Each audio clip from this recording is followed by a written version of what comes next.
Universal credit.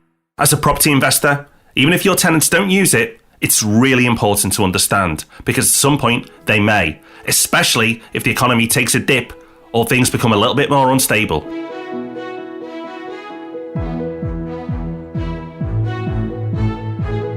Welcome to the Property Podcast, where every Thursday property investors come to be informed and inspired.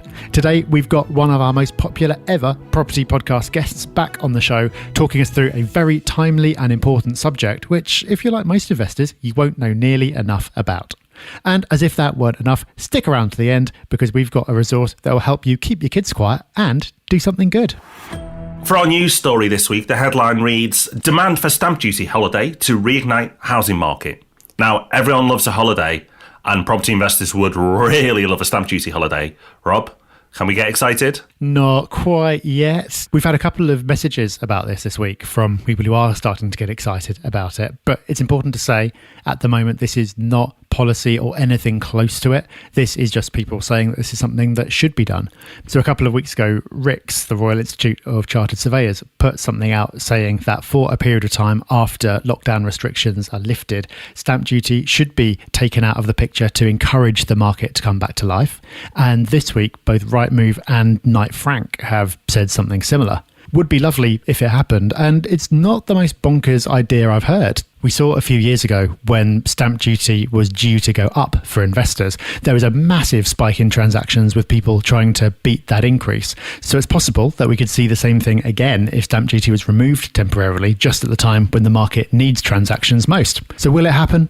Who knows? Too early to get excited, but this is one bit of government intervention in the housing market that we would certainly benefit from.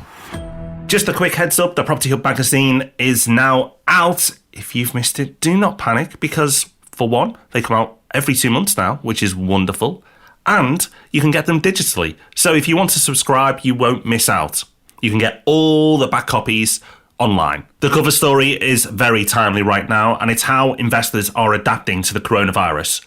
So it's a must read. So I'm sure you're subscribed already, but if you are not, then go over to propertyhub.net/magazine. Universal credit. You'll have heard of it, probably in the context of its introduction being perceived as a bit of a political shambles. But if you're like most investors, and to be honest, like me before we recorded this episode, you probably won't know much more about it than that. The history of universal credit goes back a few years now, and it basically combines lots of different benefits, including for our purposes, importantly, housing benefit, into one single payment that is paid directly to the recipient, and it's paid monthly. It was meant to achieve two main purposes. Firstly, to simplify lots of different benefits into one, and secondly, to ease the transition of recipients back into work where appropriate, because they're having to manage their own money on a monthly basis, just like you would if you had a job. This has thrown up challenges for landlords, to put it mildly. It was a big change from the previous LHA system, which everyone was familiar with, and whereas before, many landlords were getting paid the rent directly by the government, under universal credit, by default, that didn't happen. The rollout has been slow, it's been quite painful, but it's still happening and it's picking up pace. And now it's reached the stage where, as a property investor, it's something you've got to understand. Because even if you don't currently have tenants who receive universal credit, that could change at any time. So there is a lot to this, but it's important that you understand it. And it's important that we understand it. So we invited an expert along to the show. Today we're joined again by Mark Morris. Mark Morris has been on the podcast before. We've covered his journey as a property investor, and universal credit is something he is very familiar with. In fact, a lot of his portfolio has tenants that utilise universal credit. So we couldn't think of anyone better to get along onto the podcast and give us the full lowdown on what universal credit is. He's got all the hints, tips and hacks that we all need to know and understand.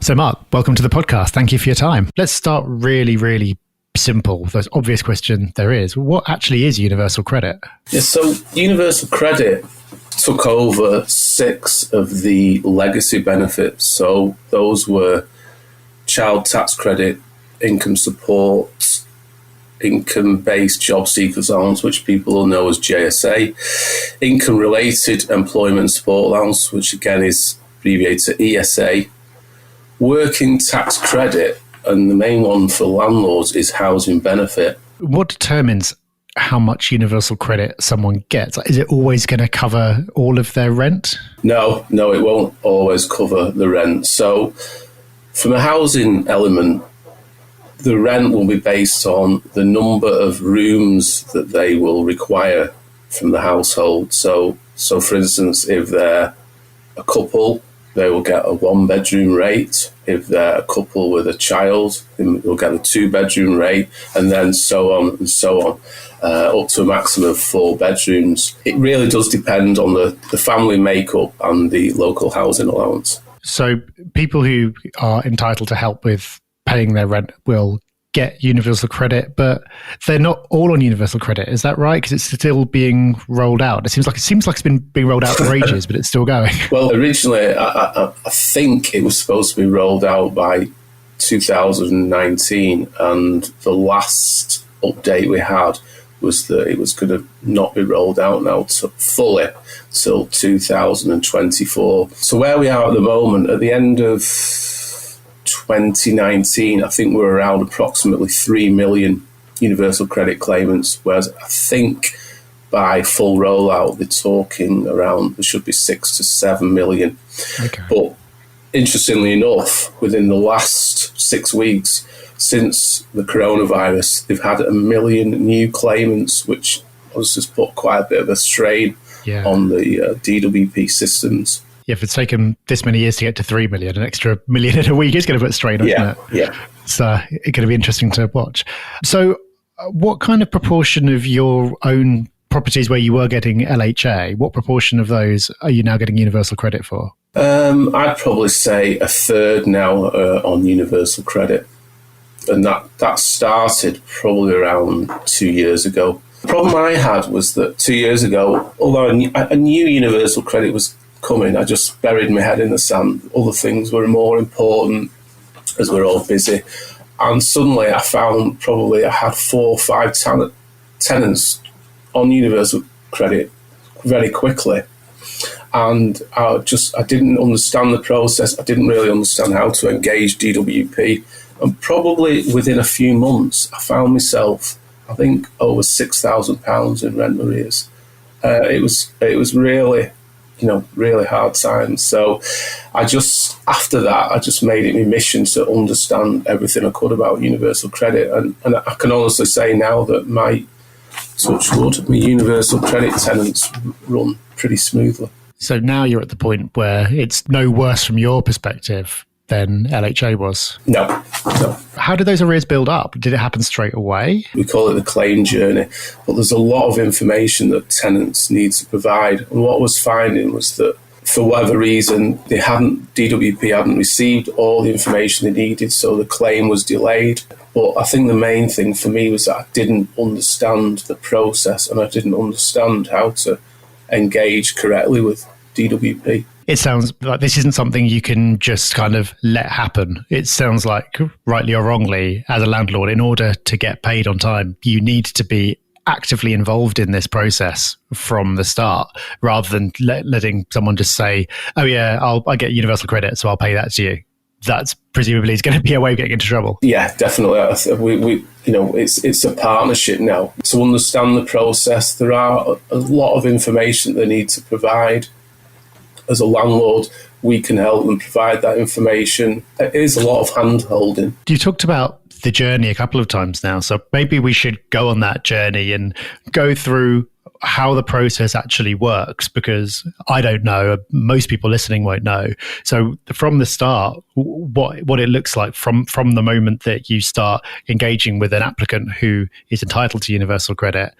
Take us through that process, and along the way, I'm sure we'll uncover really important steps, things that you've learned from bitter experience that hopefully we can spare people from. Tenants will need to claim online. They need to do that straight away. As part of the claim process, there's lots of documents they need to provide. So what I would say is that even before attempting it, a tenant gets all their information together. And that information can include things like national insurance number, bank details, dates of birth. Importantly for landlords, they will then need a copy of the tenancy agreement, ID, so they may need passport, driving licence, utility bill or bank statement, because with DWP there's also proof of residency and proof of occupancy.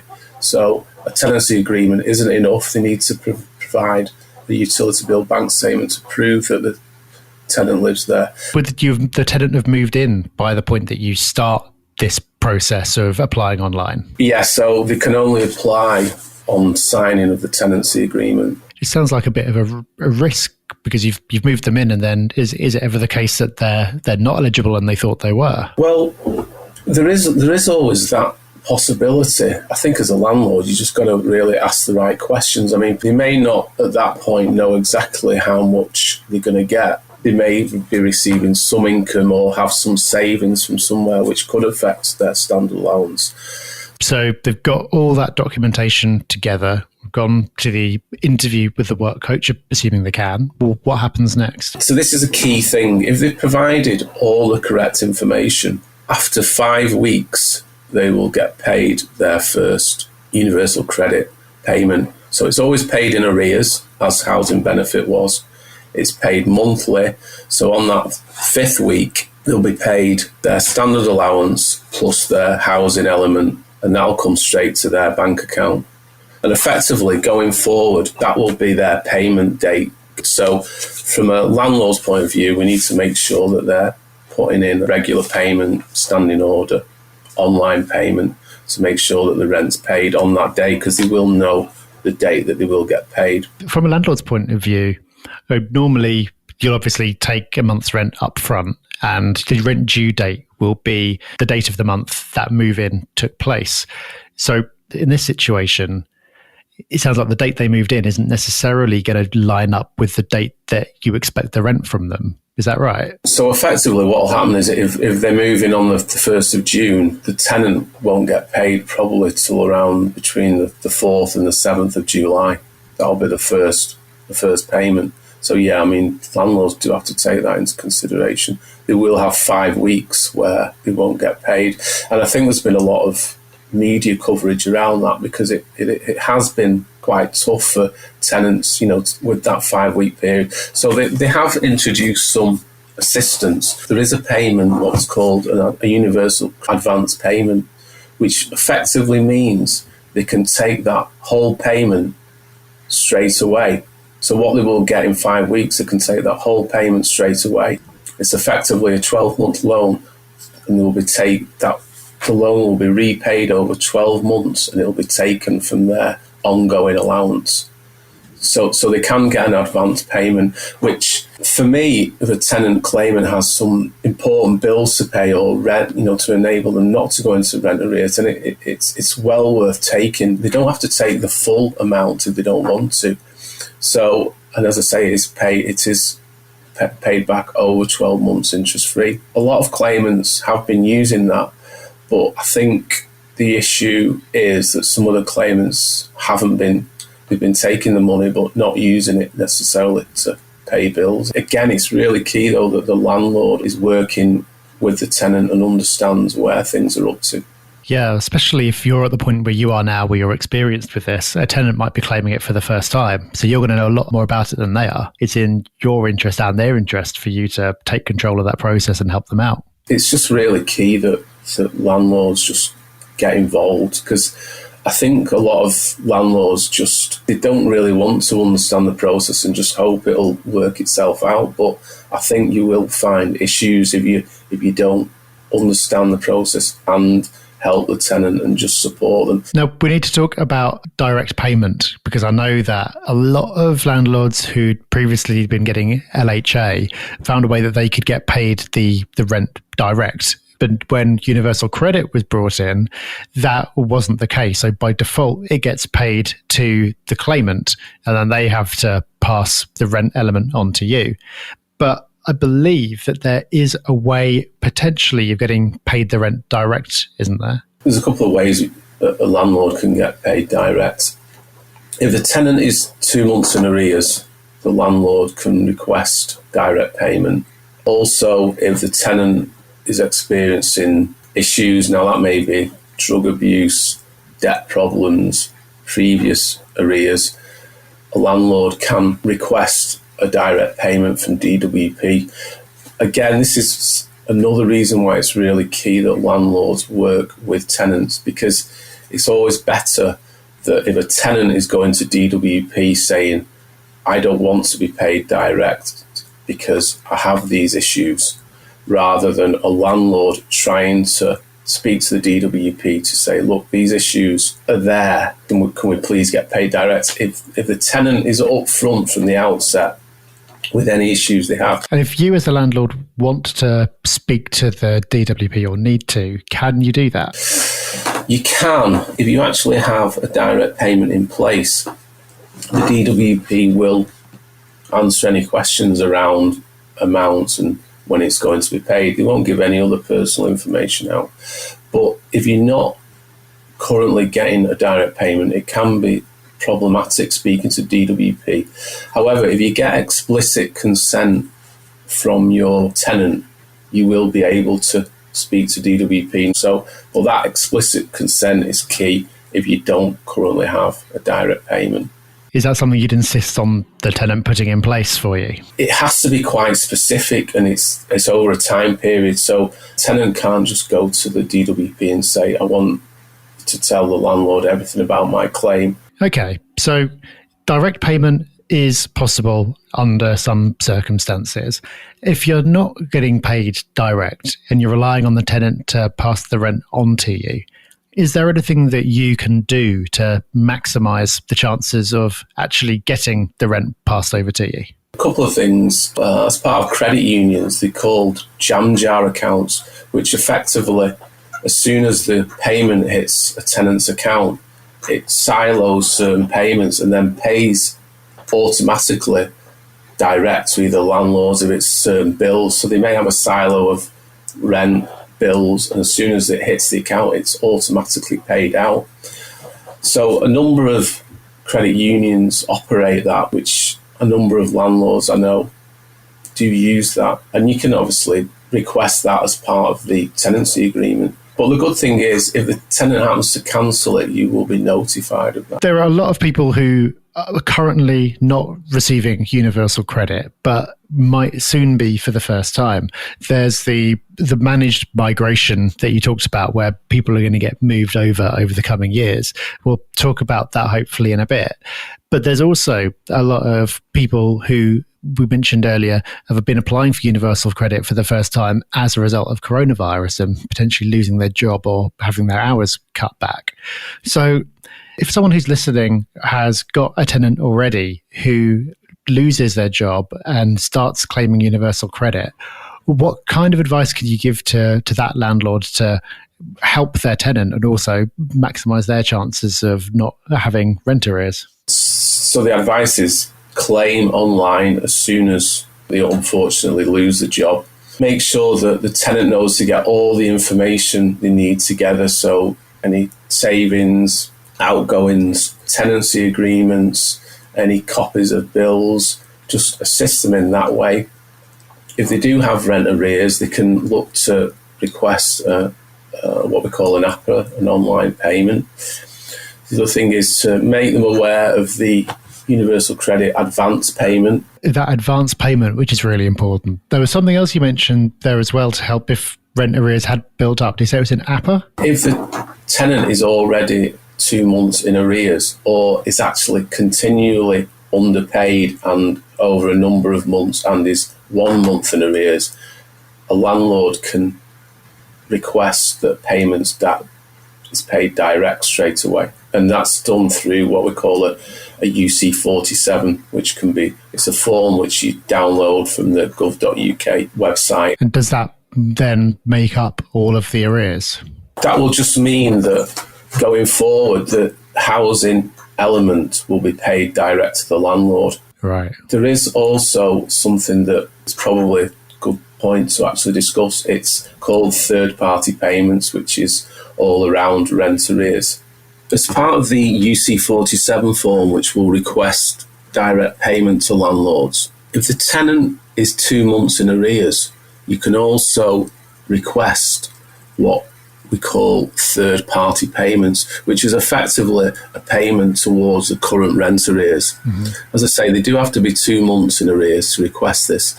It can be requested on the same form as the direct payment, so it can be both payments can be requested on the UC47 form.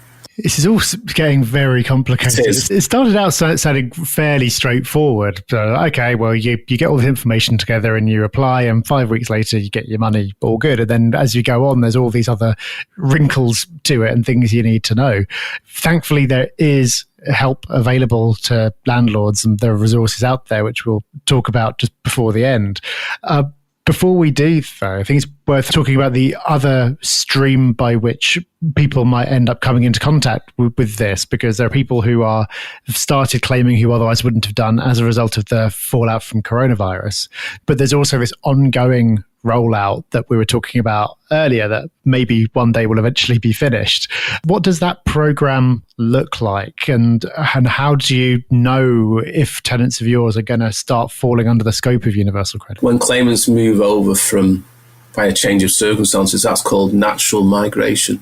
But then there's this big program called managed migration, which effectively means starting towards the end of this year, areas will be migrated over. So, I mean, this is really key, not just for landlords, for agents as well, because if you're in that area and as part of managed migration that kicks in, you're going to find very quickly that you can have a lot of tenants moved over from housing benefit to universal credit, in the space of weeks. So we know it's going to be between now and 2024, but we don't know which areas are going to be.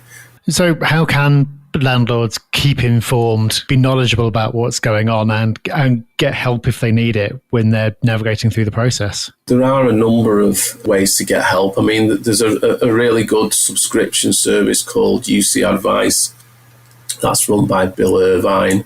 He was actually head of housing for one of the large councils. He offers a really good service. I've also built a training package, from my experiences. I mean, it's, as I say, it's experience from the coalface. It's not theory. I take landlords or agents all through the process. But also, there's a really good DWP website.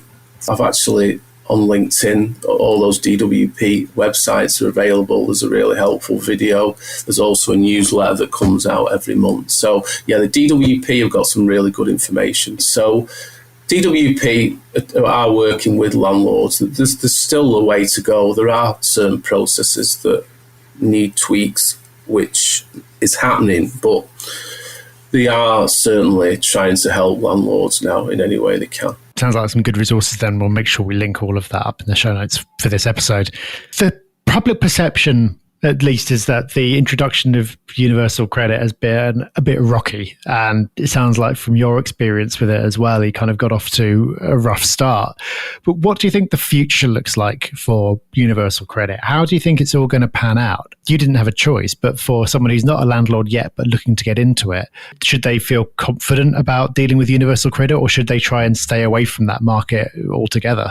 If you'd have asked me this question around 12 months ago when I was going through hell, I would have probably said, don't touch universal credit with a barge pole. But once you understand the process and know how to engage with DWP, the process is there and they do support tenants. I certainly wouldn't be shying away from universal credit tenants. And as we know, it only needs something like the coronavirus, and you may suddenly have one to a handful of tenants that have to claim universal credit. So things are getting easier. The processes are getting easier. They want to work with landlords now. So, I mean, I've had some housing benefit tenants that have been with me for 6, 7, 8 years. So I think it's with everything. It's getting the right tenant, but also working in partnership with the tenant and really helping and supporting your tenants through the process. Great point to end. Thank you, Mark. A huge thank you to Mark for that contribution. So much knowledge in one episode. And you know what? It's probably one of those episodes that you're going to go back through again and listen to again to absorb all the lessons. The good news is all the links that Mark mentioned are going to be in the show notes. So you can go to the Property Hub website, go to the podcast section and get all of those links. We're very fortunate as well that in an upcoming issue of the Property Hub magazine, Mark also has an article where he goes into even more detail on universal credit. So if you want to top up your learning even further, make sure you're subscribed to the mag. I think the biggest takeaway for me is that universal credit is not something you can do lightly. You have to be committed to the process from the start. And you can't just set it up and hope it all goes well. You are accountable for its success. If it goes well, then it's on you. If it doesn't go well, then it's probably again on you. You can't be passive with this strategy, but if you get it right, it can be very attractive for property investors. Time now for Hub Extra, that bit of the show where we give you a little hint, a tip, a resource, a tool, something to think about, something to make your life that little bit better. And it's backed up by the Hub Extra email, which hits the inbox of Property Hub members every Friday morning. This week, we've got something that will keep your kids quiet for a bit and do some good at the same time. What could be better? It's called Goodnight Zoom, and it's a service that matches up your child with somebody who's elderly or isolated and gives them a way to read a story together over Zoom. I haven't tried it myself because mine's a little bit young at the moment, but it's a really lovely idea and a way to do a little bit of good while giving yourself a bit of peace and quiet at the same time. So you'll find the link to that in the show notes. So that's us done for another week. We'll be back on Tuesday for Ask Rob and Rob. And of course, if you need more property goodness in your life, then please do go along to the YouTube channel or find us on the socials by searching at Property Hub UK. And if you're a magazine subscriber, you've got even more to consume. So we've got plenty to keep you busy until we're back. So until then, take care, have fun. Bye-bye. Bye-bye.